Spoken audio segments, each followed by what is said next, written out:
Turn this music. Give me any music.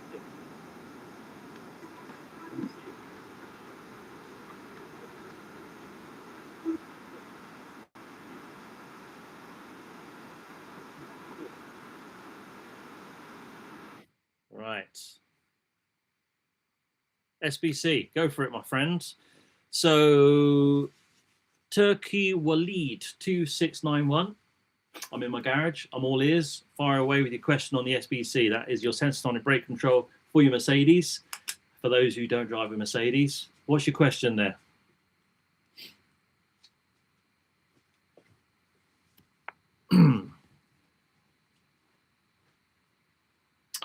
Is it normal that the SBC runs most of the time?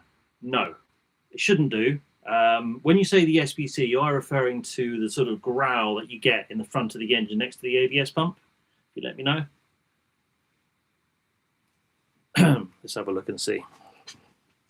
SL500, yeah. All right.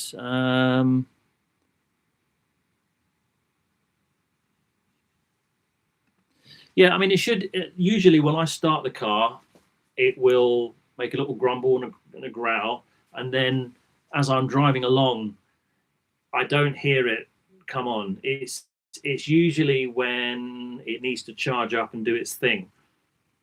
Yeah, and does it give you a noise all the time when you drive? It does.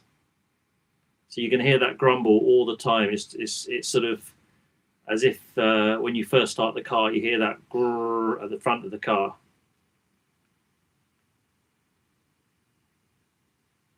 Yeah, I wouldn't say that is normal, unfortunately. I will see if I can check a few things on the manual, but I certainly, from personal experience, no, it doesn't run for me, I'm afraid, all the time. I thought at first you were talking about the pump in the back, the pneumatic pump, but that can also have a problem where it kind of constantly runs. But you are talking about the brake system, yeah? Yeah, okay. No, in an answer. Yeah, sorry. Can't help you any more than that.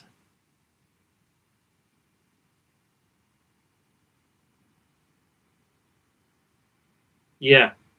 Yeah, it does do that during the start. I get it during the start as well when I haven't used the car, definitely. But if I've used the car frequently, then I tend to not hear it as much. Cold today. Okay, say hello. Let me know any questions you would like, and I will see what I can do to answer them. What we got here. So, this is from Nostric 4237. How to fix the heated windshield on a Range Rover Evoque. I've got an answer for you there. Where is it now? Somewhere around here in my garage. 1 second. I knew I had something somewhere. So I've got exactly the same problem on the rear heater of my Mercedes. And the rear heater simply is a short circuit. And the lines that you get going across, you have power that runs through it, and a positive and a negative, and it will cause it, think of it like a light bulb basically, it causes it to heat up, and there's an impedance, a resistance that goes through it. That's a sort of scientific level to it. Now, in your Range Rover, it's the same idea. In fact, all cars are the same, but you may find that you've got a little break in one of those little lines, and there is a way to fix it. Also, another thing that can happen on the Range Rovers is where the tab is on the window, where you connect one side being negative and the other side being positive, that can come away. And that's exactly what's happened on my Range Rover. And I actually got this very expensive product here. It comes in a syringe, you mix it together, and it's a conductive glue. And it takes a little while to set, but you can build up the layers, and once it dries, think of it like solder. Now, I tried to solder my Mercedes, but I just couldn't get it to take. You could try doing it, maybe carefully. If the pads come away, then you can try and solder it, or use, there is a company, if you Google rear window demister repair kit, have a little Google. There is a company that sells this sort of stick-on conductive glue with a tape on it, and you can stick that back onto the window. If it's one of those lines that was broken, get yourself some masking tape, put it on top and bottom where that line is, and then again there's repair kits for your rear heater, and you can just paint the little line, and it will join up the circuit. So you might have a break there. So get yourself a multimeter, do an impedance test. So put it onto, so you buzz the cables together, one on one side of the window, one on the other. If it doesn't make a beep, you've got a break somewhere, and then you can go try and troubleshoot it on then. Good luck. Let me know how you get on. Put that back there. Who was that? That was, yeah, Nostric. Yeah, another question. No problem at all, Nostric, no problem. I hope that helps you, but it is just basically there's a break somewhere on the either on the cable where it connects on the window or the lines that go across it. Fire away, Turkey Waleed.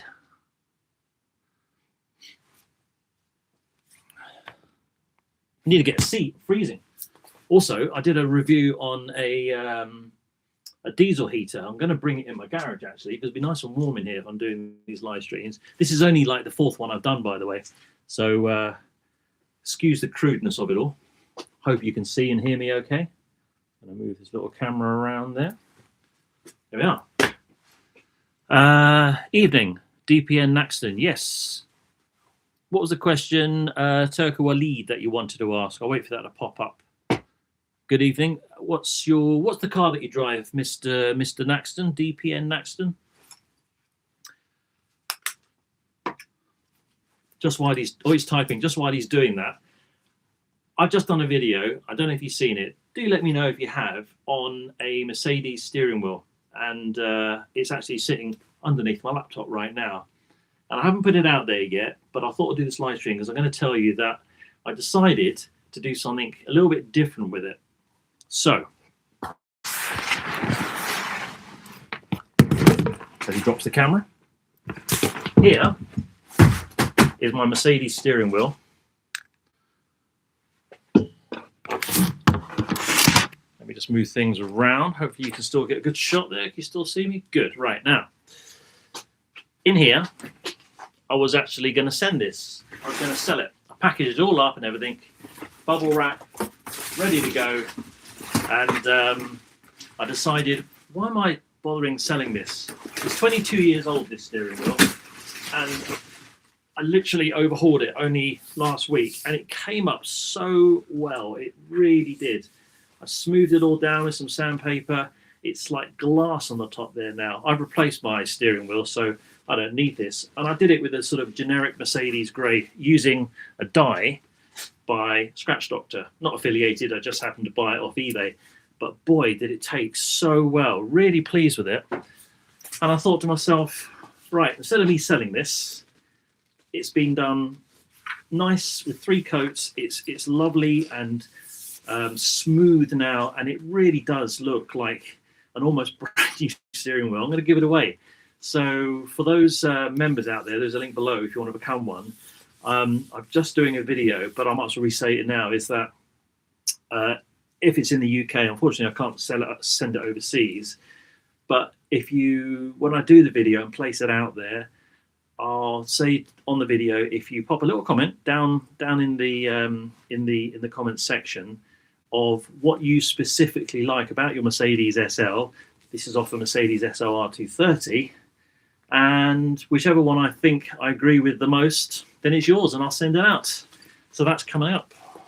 But yeah, a little bit of a mark there. I'll have to try and do something with that. I think it's just a bit of, what is that? Okay. But no, it's all good. Lovely. So I'll leave that there. Right, where's the question? I have a 2004 SL350, same as me. What's your question? And a 2019 CLS 350. Well, that I think was off a CLS, that steering wheel. Good man. Those are the 2 cars. How do they compare with each other? Which one do you like the best? There's something about the cars from the late 90s and early 2000s that for me just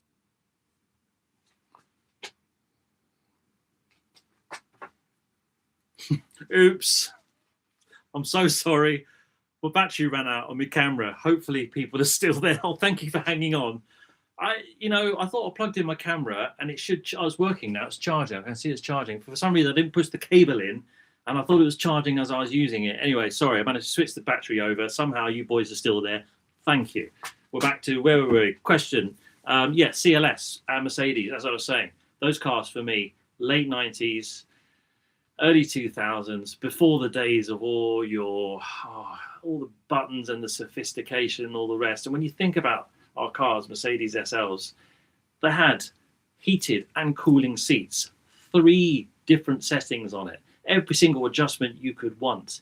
The way that the steering wheel moves up and down automatically on the entry assist, including even like the seat that moves back for you. Hands-free sat nav. It had Bluetooth. It had, even on some of the higher models, the Distronic, where it monitored the car in front. I mean, this is over 20-something years ago. And I really do think that cars really peaked back then. Yes, they got a lot more sophistication now, but seriously, do we need all the bells and whistles that they come? I find half the time I'm trying to turn everything off. Anyway, I've had my moan. No question, just here to support you. Thank you, DPN Norton. That is really kind of you. Honestly, the reason I do the channel isn't anything more than the fact that I'd like to try and help people. And I created the channel by accident, by the way. I don't know if you know the story behind it. I can bore you with it if you really want to. I don't really know much about doing the live streams, and hence that's why the camera broke down there, because I just don't quite know what I'm doing. But I do it because it's a bit of fun. So Friday night, before we go and have a nice glass of wine, I thought I'd just say hello. But the story is, thank you, you're still here, Turk Willard. Yeah, you're going to have a question. If you haven't done so already, stick it in there. The channel really, what happened was, long story short, I used to post a few videos back in the day when YouTube started, which was 2006. And I used to be on the car forums. I still am. Mercedes, Benz World, MB World, all those sorts of things. And before we had the ability to go and Google everything and using YouTube videos, all we had was a little Haynes manual. If you're lucky, it's near enough the car that you got, and you flick through it and try and troubleshoot your car, or you would go onto forums, and it was a real godsend. So I found I had a problem one day with the CLK, and the fuel injection lines were getting clogged, and I found a way by using a real thin piece of wire how to do it. Somebody asked me, I tried to type and explain it, and it was just too awkward. I said, look, I'll film it on my phone and I'll stick it on this website. It's called YouTube, and you can see it there because I can't send it to you. The file's too big. And I forgot about it, and about 10 years went by, and I looked at the number of subscribers of a few videos that I put online. I thought, oh, a lot of nice comments here. So only about 2.5 years ago, just after COVID, during COVID, I kind of got a bit bored, and I was doing a few sort of videos just to help other people because you couldn't visit them. And I did a diagnostic tool using the very first diagnostic tool I ever bought, which was my iCarSoft. And it went down amazingly. I can't believe the number of views I had. And I bought this because I wanted to clear a light off my dashboard. So 2.5 years ago, I got monetized, and that means YouTube, you're allowed to become a partner. And I kind of tidied up my act a bit, got a bit better at the old editing, and basically every single time I have to give a little bit of TLC to the cars or whatever I'm doing, I stick the camera on. Yes, it takes a little bit longer, but I think if I can help somebody else with a problem, say, I don't know, how to replace a steering wheel, etc., then that's got to be a good thing. So that's really how the channel started. So thank you, DPN Norton, for your support. It's nice to know that it is helping people. Did you have that question there, Turk Walid?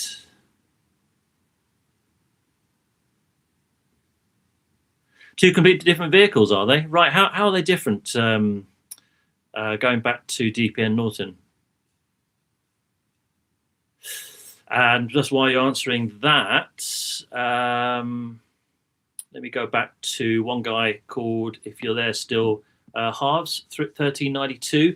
Do you have any plans for the Honda Civic? Yeah, nothing really sort of modification wise. That's my little commuter car. I want to spend time and money on it, but I use it because I have a day job. I'm an engineer to trade, so I use it just to commute around London. And what I like about it is that I can kind of leave it anywhere, and it's not really going to be too much of an issue. I don't have a security risk with it getting, touch wood, getting stolen. But I was thinking about sort of maybe doing, I've always been a bit, the wheel arches at the back, I've got quite big wheels. In fact, they're off my old Mercedes, those wheels. They're 255, 35, 18-inch wheels I put on, and I just put them on the Honda, and they just fitted great. And I was thinking about making the wheel arches a little bit bigger. So it's sort of like, I've always liked a wider stance at the back. So I might be doing that. I am going to do the front brake discs and pads just because they need doing. And I'll probably give another oil service. But yeah, I need to do something I'm going to just change the filters in the engine, but nothing too amazing, unfortunately for you. What else we got here? Let's answer these questions. OBD, what's he saying? So, yeah. When I took my OBD and checked the SBC and checked the pressure, when I pressed the brake, I found different number between the left and the right brake, more than 1 psi. Okay. When you say left and right brake, I guess you're talking about obviously the front, because that's where the SBC is. Yeah. And it obviously should be the same. I wonder if you could bleed the brakes. Be very careful with the SBC. You normally have to switch off or unplug the SBC if you're playing with the brakes. You just watch your fingers there. But maybe that's an idea. Try bleeding the brakes. And if you're watching this, by the way, I keep meaning to say this. I've only done 4 or 5 live streams. If you're watching this again on the catch-up, thank you for taking the time to watch what was a live show on the 23rd of January 2026, and it's cold.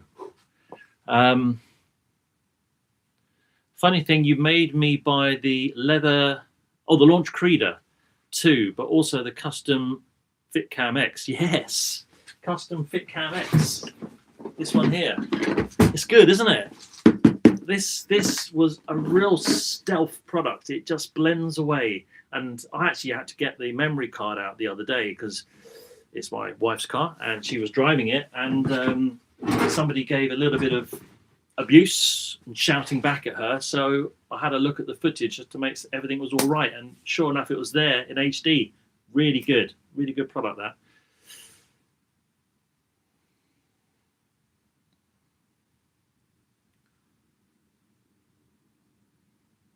Yeah, it is easy to install, isn't it? Did you find, though, when you put the covers of the, I found sometimes the wiring harness, I didn't really show it in the video, but I'm going to show you as you bought the same product, but I had to kind of modify it just a little bit. So this is the old one in here. What I did on the cowling for the camera, I found I couldn't quite get this to go back together again. So the mirror is in the front there. And what I ended up doing was where this comes together back, there was a little bit of separation. And I didn't show in the video. Actually, I should have perhaps done so, but I drilled 2 tiny little holes there, and I used a little tiny black tie wrap just to pull it together. Did you have that problem that you couldn't quite close it up because of the wiring loom at the back? Hope you got a good price for the FitCam X, by the way. There was a link I think I put down in the description. Right, any more questions before my glass of wine or 2 starts to draw me into the warmth of my fire? Oh, here we go. Another question about bleeding the brakes. Yes. Do I do it old school or do it with a... Do you know what? I'm going to do this video because it's a really, really good question. Why not try using the Launch? Because it will put pressure into the cylinder to do that for you. the only reason I haven't done it is simply I'm a bit like you because I know what I'm doing it manually. And also it was a bit of a chance to get my 12-year-old son to help me. So I don't know how you bleed it, but if I do it manually, when I bleed brakes, I generally make sure, first of all, I can go around and do them all, and they're not kind of corroded up. And then I have tried it before where you get a tube and put it into a bottle and you can do it with one man so that the bubbles don't then come back up, etc. But actually, I found the best way, go to the furthest way cylinder, brake disc, as you know, which if it's the right-hand drive car, is going to be the rear left usually. And I said to my son, right, I want you to pump the brake and I want you to hold it down before you've undone any of the nipple. Hold it down for maybe 5 seconds or so. And then crack it open. And with it still held down, I'm sure you know, then close it up again. And then get him to do it again and pump it a couple of times and do that. And it, just what I'm trying to say is just when you put your foot down, when somebody, the second person is in there pushing against the brakes, I found just holding it there with a bit of pressure before you crack open the nipple and close it back up again seemed to really get it nice. Here we go. Do I do it with the car running? No, you don't have to. Don't have to do it with the car running. You can do it without. It's absolutely fine.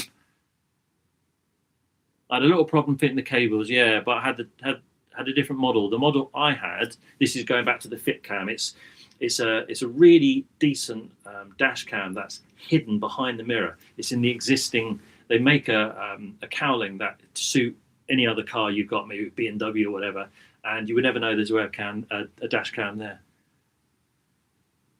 Oh, good. You used the code. Good. You know, I do get offered a few products. I'm not going to lie. I don't take everything. I do knock a lot back.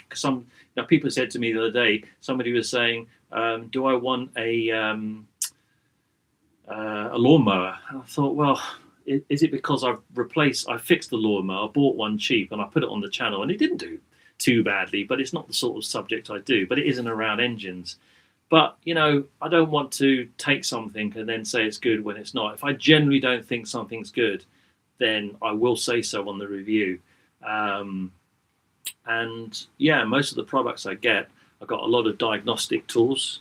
I'll show you. So all these here, these are all products that I've reviewed. A lot of launches and King Bolan's, U-Diag. I've also got Topped On. And there's CarPout and Think Car is another one I've done, and I use them all the time. They're really, really good, and quite often I'll just get one out and then film it just to remind myself. Also, here I've got this company called Reolink. They sent me a couple of security cameras, and I did a quick, I did it within a repair to the Range Rover I did for the tailgate, and I used that as part of the video to show just how clear it was. And at first I thought, well, I'll do a quick kind of couple of minute video for them. But when I looked at the quality of it, and I was interested purely because I'm getting sick and tired of paying subscription with the company Ring. And this does it just as good, if not better, because you can actually control the camera as well. Right, sorry, more questions. Yeah,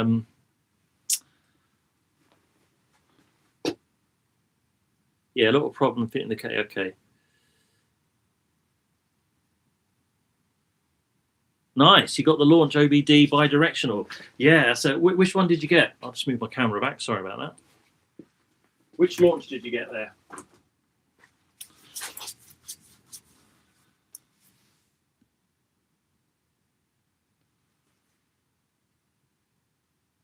Oh, okay, yeah. Do you know what the flickering is? Thank you. You should have said that ages ago. I've got a problem with, it's because the LED behind me. Thank you. That's better, isn't it?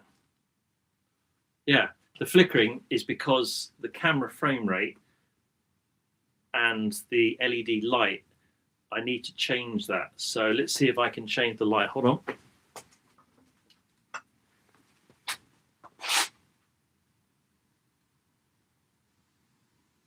Yeah.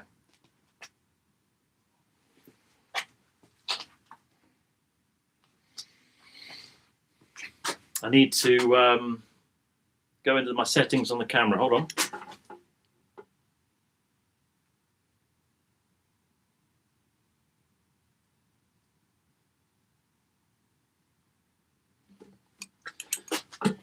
If I do it, I'm going to have to turn the camera off, and I know I'll lose people. So I'll remember it for next time. Thank you. It's the frame rate I've got. I need to change how many